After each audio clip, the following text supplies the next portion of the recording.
कंजूस सेठ और एक राजा की कहानी। एक राजा के दो प्रश्न, सबसे बड़ा धन क्या होता है और मरने के बाद क्या होता है। नमस्कार दोस्तों, स्वागत है आपका हमारे गजब ज्ञान यूट्यूब चैनल में। दोस्तों, आज हम आप लोगों के सामने एक ऐसी ज्ञानवर्धक कहानी लेकर के पेश हुए हैं, हाजिर हुए हैं, जिस कहानी में आप लोगों को सुनने के लिए मिलेगा कि मरने के बाद क्या होता है और सबसे बड़ा धन क्या होता है। दोस्तों, ये कहानी बड़ी ही ज्ञानवर्धक मोटिवेशनल कहानी है और ये हमें बहुत ही शिक्षा देकर के जाएगी। इसलिए आप लोगों से निवेदन है, कृपया वीडियो को पूरा देखें, कहानी को पूरा सुनें, क्योंकि कहानी के अंत में एक राजा को उन दो सवालों के जवाब मिलने वाले हैं जो उसके दिमाग में सालों साल से चलते आ रही थी। तो दोस्तों, कहानी प्रारंभ करने से पहले आप लोगों से निवेदन है कि अगर आप हमारे गजब ज्ञान यूट्यूब चैनल पर नए दर्शक मेहमान बंधु बनकर के आए हैं तो प्लीज हमारे चैनल को सब्सक्राइब करें और हो सके तो अपने परिवार और दोस्तों के साथ में शेयर जरूर करें। दोस्तों, शेयर करने से होता है कि आप लोगों के रिश्तेदारों घर वालों को भी वीडियो का लाभ प्राप्त हो। और हाँ, वीडियो को अंत तक जरूर देखें, क्योंकि आधा अधूरा ज्ञान हमेशा खतरनाक साबित होता है। तो आ जाओ, आप लोगों का समय ज्यादा बर्बाद न करते हुए गौर करते हैं कहानी की तरफ। किसी नगर में एक राजा और रानी निवास करते थे। दोस्तों, वे बड़े अच्छे भगवान भोलेनाथ के भक्त थे। उनकी सेवा करना उनका दिन रात का काम था। अपने राजपाट को चलाना और भगवान भोले बाबा की सेवा करना। उनके आंगन में एक छोटा सा नन्हा सा बेटा पैदा हुआ। तो देखो, जो माँ बाप करते हैं, बेटा उस चीज को हमेशा देखता है और कोशिश करता है उन्हीं पद पर चलने की। तो जब मंदिर जाते, पूजा अर्चन वंदन करते, तो वो नन्हा सा बालक साथ साथ में जाता, जैसे माँ बाप करते वैसे ही बैठ करके करता। कुछ समय बाद जब लड़का बड़ा हुआ, वो राजकुमार बड़ा हुआ, तो उस राजकुमार को भी पूजा और अर्चन बंधन में मन लग गया। मेरे भैया, वो भी भगवान का भक्त हो गया। अब कुछ दिन बाद राजा रानी तो स्वर्गवास हो गया उनका, वो तो चले गए, लेकिन वो बेटा भगवान भोले बाबा का अपने माँ बाप से भी ज्यादा बड़ा भक्त हो गया। जो माँ बाप उसके भक्त थे ना, उससे भी बड़ा भक्त हो गया। अब तो शिवलिंग के सामने बैठता है, हाथ जोड़, देखो उसका मन बहुत साफ था, हाथ जोड़ करके पूजा अर्चन बंधन करता है, फिर घंटों शिवलिंग से बात करता है। भगवान भोले बाबा खुद उस शिवलिंग में प्रकट होकर के उस बेटा से बातें करते, क्योंकि भगवान भी कहते हैं जिसका मन चंचल नहीं होता, जिसका मन एकदम शांत स्वभाव का होता है, जो सच्चे दिल से सेवा करता है, उसकी मैं हमेशा सुनता हूँ। मेरे भैया भगवान भोले बाबा और हमें अब तो उससे साक्षात बात करने लगे, शिवलिंग में से प्रकट होकर के। तो देखो, कहते हैं ना, हमारे विद्वान गोस्वामी तुलसीदास ने लिखा है, ऐसा को जन्मो जग माही प्रभुता पाए ताए मद नाही। ऐसा कोई संसार में नहीं हुआ जिसे भगवान की शरण मिल जाए, जिसे प्रभुता मिल जाए और वो उसके अंदर मद यानी अहंकार पैदा नहीं हुआ हो। अब तो उस बेटा को अहंकार हो गया, राजकुमार को। बोले, इस संसार में सबसे बड़ा भगवान का भक्त मैं ही हूँ, क्योंकि स्वयं भगवान भोले बाबा इस लिंग से प्रकट होकर के मुझसे बात किया करते हैं।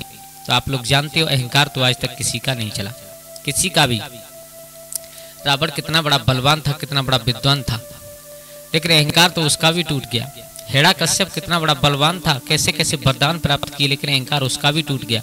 ऐसा कोई नहीं बचा जिसका अहंकार चला हो। मेरे भैया, भगवान का भोजन ही अपमान हुआ करता है। भगवान हमेशा अहंकार का आहार किया करते हैं।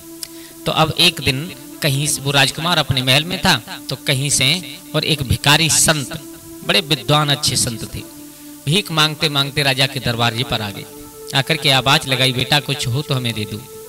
तो स्वयं वो राजकुमार निकल करके आया, वो तो अहंकारी था, स्वयं निकल करके आया। उसने कहा, तुम संत हो? बोले हाँ। बोले, संत की परिभाषा क्या है? महात्मा ने कहा, बेटा इतना तो हम नहीं जानते, लेकिन जो भी हैं भगवान के भक्त हैं, भगवान का भजन करते हैं, इधर उधर से थोड़ा बहुत मांग करके अपना पेट भर लेते हैं, इतना तो जानते हैं कि भगवान की सेवा करते हैं। बोले, अच्छा ये बताओ सेवा कैसे की जाती है? भगवान कहने का मतलब वो अपने आप को उन संत से ज्यादा विद्वान साबित करने लगा। अब संत ने कहा, बेटा हे राजकुमार, तुम जो पूछ रहे हो वो बात तुम्हारी पूछने लायक है, लेकिन मैं नहीं जानता हूँ इतना। अच्छा, इतना नहीं जानते हो तुम? बोले, फिर संत कैसे हो गए? बोले, बेटा मुझे माफ करना, आपको भिक्षा नहीं देनी है, मत दो, अब हम जा रहे हैं। लेकिन जाते जाते हम आपसे एक बात कहते हुए जा रहे हैं। क्या? बोले, हम बात ये कह करके जा रहे हैं कि बेटा तुम इतने बड़े विद्वान हो और तुम अपने आप में साबित करना चाहते हो कि मेरे जैसा कोई विद्वान नहीं है संसार में। अगर आप विद्वान हो तो हमें केवल ये बता दो कि इस थोड़े से धन के लालच में आपने मुझे भीख नहीं दी। सच्चा धन क्या होता है इस संसार में? राजकुमार ने कहा महाराज ये तुम्हें नहीं जानता हूँ।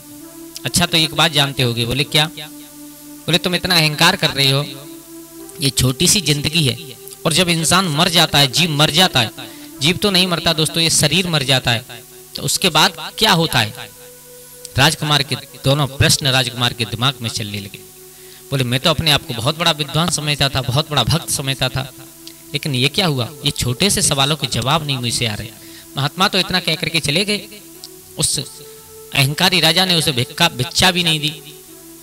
अब राजा ने अपने पूरे नगर में खबर करवाई, अगर ऐसा कोई हो जो मेरे 2 सवालों के जवाब दे दे, उसे मैं आधा राज्य दे दूंगा, आधा राज्य दे दूंगा। मेरे भैया बड़े बड़े विद्वान आने लगे। राजा को कोई कुछ जवाब दे रहा है, कोई कुछ जवाब दे रहा है, लेकिन राजा को संतुष्टि नहीं हुई। और दोस्तों ये बात हकीकत है, जब तक हमें हमारे सवालों के सही उत्तर ना मिल जाए तब तक संतुष्टि आती नहीं है। राजा ने कहा ऐसे कोई संतुष्ट नहीं मुझे कर पाएगा। बोले फिर? बोले सुनो, मृत्यु के बाद क्या होता है ये तो वही इंसान बता सकता है जो इस मृत्यु को अपना करके मर जाए। वो ऐसा कोई है जो मुझे मर करके ये बता सके? मेरे भैया सब उठ करके चल दिए।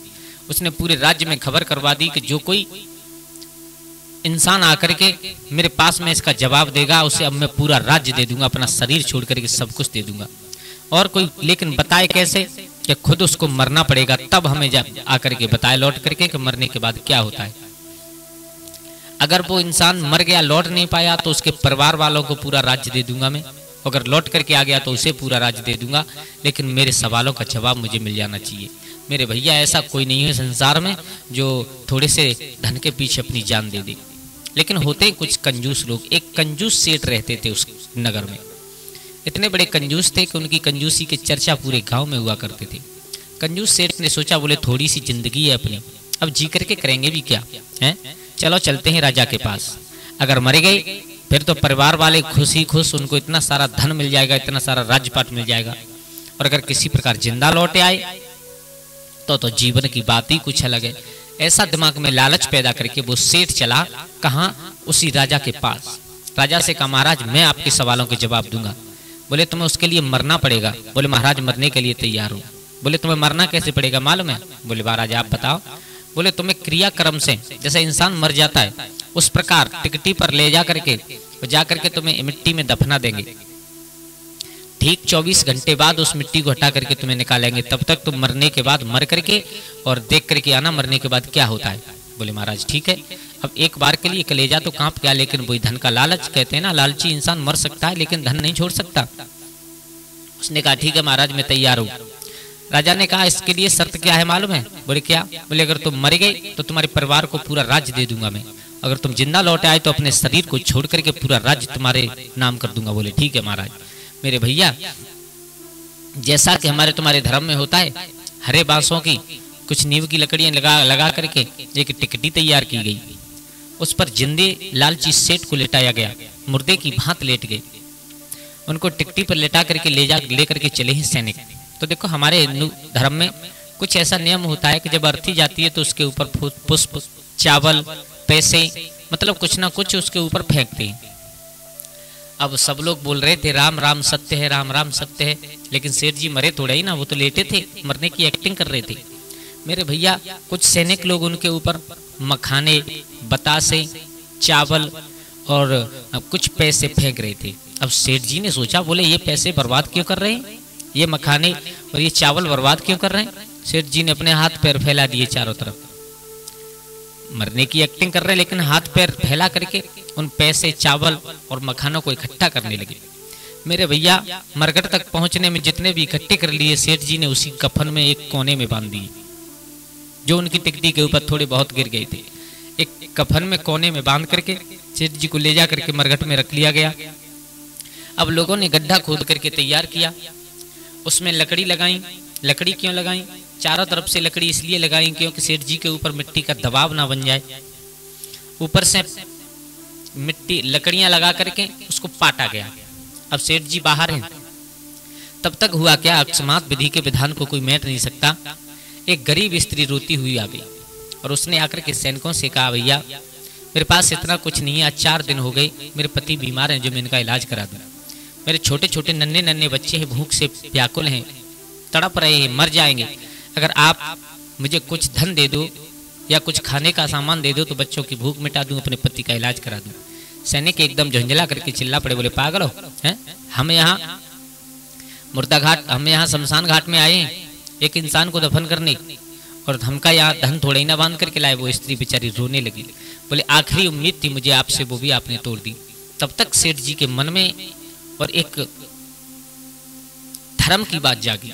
सेठ जी ने विचार किया, बोले मैं तो मर रहा हूं, क्या पता लौट करके आऊं ना आऊं, इसलिए जाते समय में एक अच्छा काम कर लूं। जो सेठ जी की अर्थी के ऊपर सामान फेंका गया था, पैसे फेंके गए थे, सेठ जी ने उस कफन के कोने से खोल करके और उस गरीब स्त्री को अपने पास बुलाया, उसके हाथ में चावल मखाने रख दिए, एक हाथ में पैसे रख दिए और कहा ले जाओ तुम अपने बच्चों को भोजन कराना, और इन पैसों से जो भी है थोड़े बहुत इनसे कुछ दवा लेकर के अपने पति को स्वस्थ कर लेना। मेरे भैया वो पत्नी, वो स्त्री, गरीब स्त्री जाते जाते सेठ जी को आशीर्वाद दे गई, बोले सेठ जी तुम जहाँ रहो सुखी रहो। सेठ जी ने कहा हम कहाँ रहेंगे, हम तो जा रहे हैं अब। बोले कुछ भी सही, आप सुखी रहना। इतना कह करके वो गरीब स्त्री चली गई।